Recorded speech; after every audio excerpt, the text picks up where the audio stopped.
குருவடிச்சரணம் திருவடிச்சரணம். ஆக்கமும் ஆன்மீகமும் ஒரு அற்புதமான தொழில் நேர்களே. ஒரு 5, 7 5 கிடச்சா 5, 7 கிடச்சா 7 செம்பருத்தி பூவை நல்லா அலம்பிடுங்க. அந்த தண்ணி கீழே கொட்டாதீங்க, அதை வச்சுருங்க.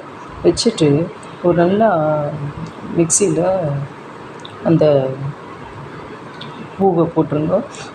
சோத்துக்கத்தாழையோட அந்த ஜெல் இருக்குது பாருங்களா, அதை கொஞ்சம் போட்டுக்கோங்க.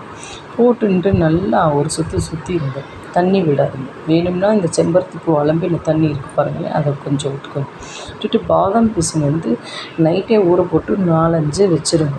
வச்சுட்டா இவ்வளோ வந்துடும். அதையும் போட்டு அரைச்சிடுங்க. நல்லா வடிகட்டுங்க. அந்த தண்ணை விட்டு ஒரு சுற்றிட்டு, அதாவது செம்பருத்தி அலம்பின தண்ணி வடிகட்டி அந்த ஸ்டோர் பண்ணி வச்சுக்கோங்க. எப்போ நீங்கள் ஷாம்பு போட்டு குளிக்கிறீங்களோ, குளித்து முடித்ததுக்கப்புறம் கடைசியாக இந்த தண்ணை விட்டு கொஞ்சம் கொஞ்சமாக வேணுங்கிற ஸ்டோர் பண்ணி வச்சுக்கோங்க.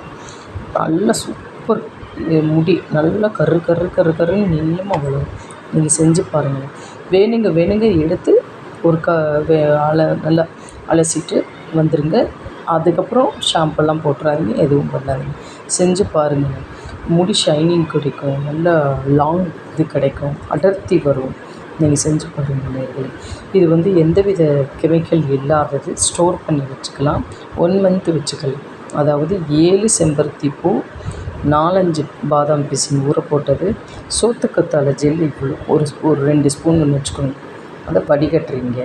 அரைச்சிட்டு நல்லா வடிகட்டிடுறீங்க.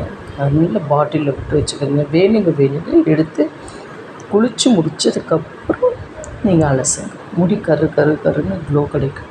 ஸோ நீங்கள் செஞ்சு பாருங்கள்.